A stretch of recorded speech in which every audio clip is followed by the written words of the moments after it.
Une minute, on va parler vite fait de... Il est 22, j'ai encore 8 minutes avant d'entrer.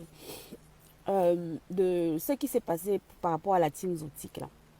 Quand la team Zootique, je crois que c'était en 2019, oui, oui, oui, de mémoire, c'était ça, décide de se lancer, parce qu'on en avait, franchement, on en avait déjà marre de ce que ça devenait la toile camerounaise, là, avec ces femmes-là, dont le métier principal, vous tous ici, vous le savez, elles sont toutes prostituées. C'est ça la vérité, tout autant qu'elles sont là. Je dis ça, Rora. Presque toutes autant qu'elles sont là. Point commun, prostitution. Et la plupart même se connaissent. On a même démasqué ici, là, Aqua Gang. Là. On vous a même dit, on vous a donné que celle-là connaît celle-là. Parce qu'à un moment donné, ça nous intriguait. Attends, on n'allait quand même pas faire croire au monde entier que la plupart, que toutes les Camerounaises en Beng se prostituent. C'est comme ça on s'est assis ici à Oraland. On a dit qu'on va commencer à comprendre. On a même fait un tableau d'amortissement de la prostitution ici. On a même fait un business plan.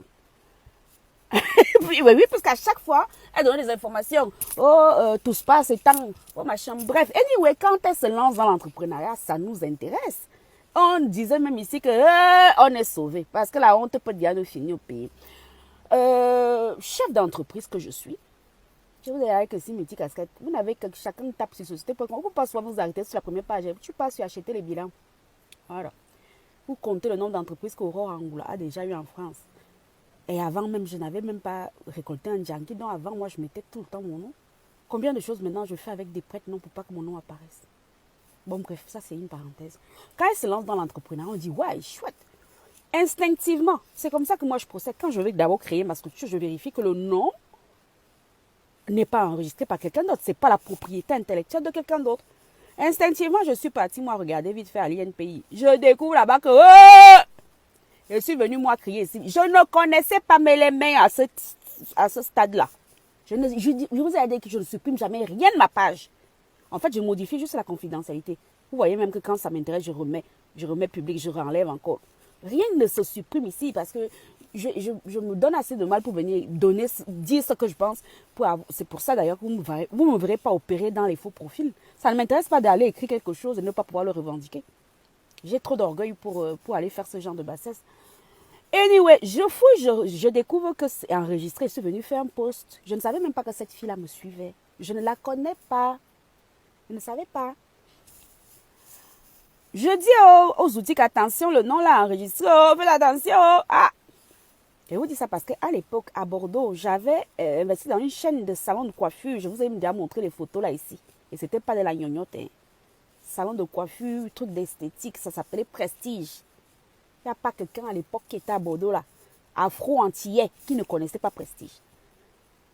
Je passais en boucle sur Black Box Radio. J'étais en partenariat avec toutes les boîtes de nuit afro là. C'est pour ça que je dois beaucoup à Gervais Ngossa. Parce que moi, je ne connais pas le milieu des blacks et tout ça. C'est quand je vous dis qu'il travaillait pour moi, c'est lui qui m'introduisait partout. C'est lui qui me protégeait aussi parce que j'étais imaginée à l'époque.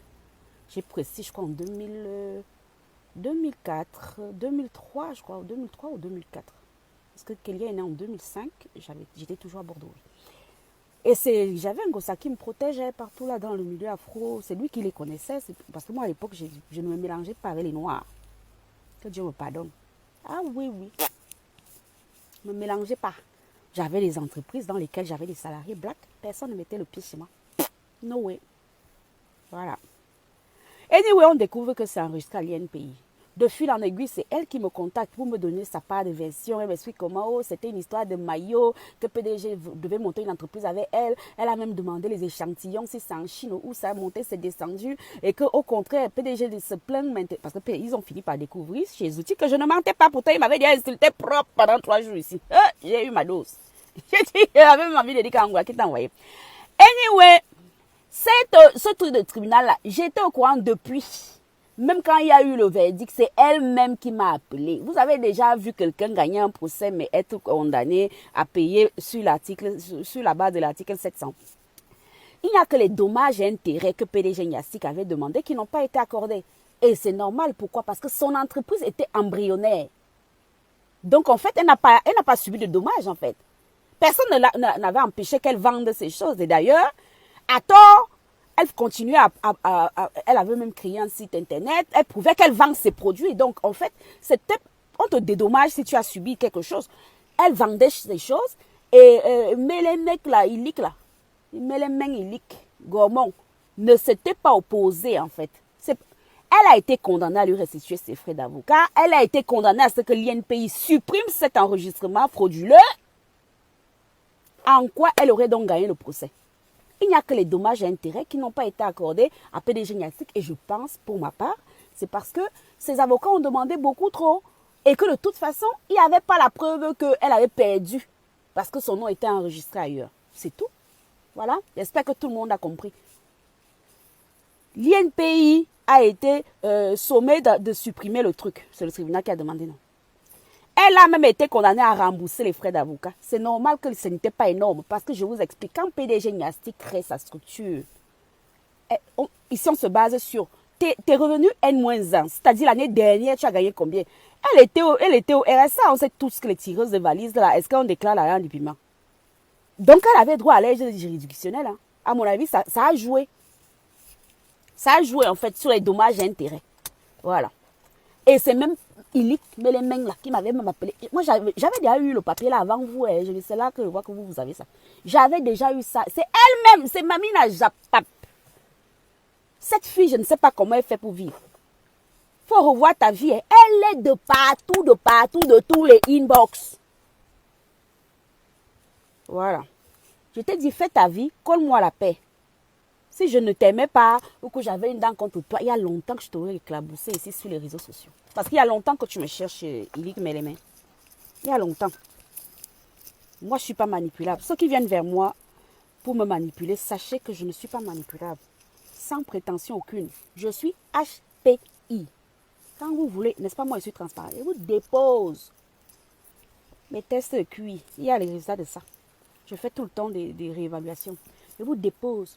Je suis HPI, au potentiel intellectuel. Allez dire que le tigre ne regarde pas, ne revendique pas sa tigritude. Ça, c'est votre vision des choses. Parce que quand on me traite de malade chronique ici, de laide femme, je préfère m'accrocher à ce que Dieu m'a donné de bon. Parce que Dieu ne peut pas refuser tout à la même personne. Voilà. Ok? Et oui, c'est une excellente journée. Je répète, elle a perdu le procès puisque son enregistrement là, on lui a fait sauter ça. Petit 1. Petit 2, on a même demandé qu'elle rembourse les frais d'avocat de PDG Niatic. De PDG Niatic, si elle a payé 10 000 euros d'avocat, je ne comprends pas pourquoi. Puisqu'elle était dans son bon droit. Puis même, mais les mains parties jusqu'à enregistrer, non seulement Fleur de Lille, là, elle a enregistré jusqu'au nom de famille de la fille. Moi, elle me demande même où PDG Niatic est parti prendre ses avocats-là. J'avais eu un litige comme ça quand j'ai créé Prestige. Et vous avez montré que moi, j'avais enregistré. Jusqu'aujourd'hui, si vous tapez INPI, là, avec mon nom, vous allez voir. Vous allez trouver ça là-bas. Prestige. Il y a boulevard de Strasbourg, je crois. Il y a un magasin là, vous allez voir Prestige là. Il faut aller demander à ce monsieur combien il a payé au cabinet, à mon cabinet d'avocat à Bordeaux. Combien j'ai tiré de ce monsieur là. Parce qu'il est venu monter son truc sans vérifier si je n'avais pas enregistré le nom. Allez lui demander combien d'argent il a payé là-bas. Au cabinet Biais à Bordeaux. BIAS. D'accord? BIAIS à Bordeaux. Allez demander. Moi, je vous ai dit que s'il y a des mythos ici, tout le monde n'est pas mytho. Hein. Donc, je ne sais pas où elle a pris ses avocats. Je ne sais pas comment elle s'est défendue. Mais apparemment, à un moment donné, elle n'y allait même plus au procès. Je pense que ça a aussi joué. Parce qu'à un moment donné, tu ne peux pas venir te plaindre. Après, toi-même, on ne te voit plus. Tes avocats, apparemment, elle n'arrivait plus à payer les avocats, donc les avocats. Et à mon avis, elle n'a pas simplement déposé les chèques parce qu'elle était interdite bancaire. Donc, à mon avis, elle se disait que le gros trou même qu'elle a déjà dans le compte bancaire là-bas, c'est pas déposer les chèques. Vous connaissez un milliardaire qui est condamné à payer 2000 et quelques euros, mais qui paye ça en plusieurs tranches. Moi, je ne sais pas. Hein. Je suis sûre que si je fouille même dans le compte de Kélia, il va trouver 2000 euros dedans. Et fait le chèque. Oui. Et ma fille, non. C'est mon agent qui met là-bas de côté. Je suis sûre que même chez Kélia, elle peut fouiller, là, elle trouve 2000 euros et faire le chèque et me débarrasse de l'histoire, non.